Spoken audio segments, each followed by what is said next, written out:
भाई हमें अपना जाल मूली खिलाओ। हाँ, कितने का होता है आपका जाल मूली? आप कितने का भाई? नहीं, अच्छे वाला कितने का होता है? 10-20। हाँ, जो भी है बना दो। हाँ धान थोड़ी खाएगा। हाँ हाँ, खाएंगे, बिल्कुल खाएंगे। तो कितना, 10 रुपए देना है? दुकान में आए सर। हाँ, 10 रुपए देना है। नहीं भाई, ऐसा नहीं।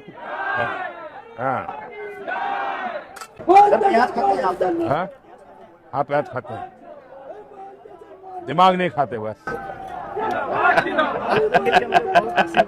थोड़ा देख लीजिए सर जी। सर थोड़ा इधर देख लीजिए सर। थोड़ा इधर देख लीजिए सर।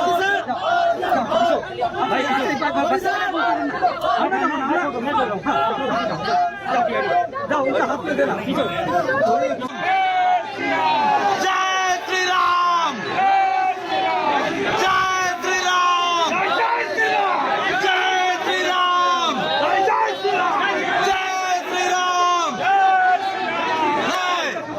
भारत माता की जय।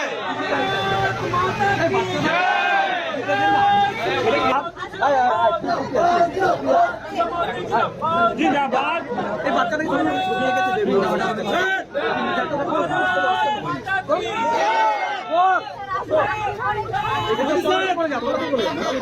বাচ্চাটাকে একটু ছড়িয়ে না।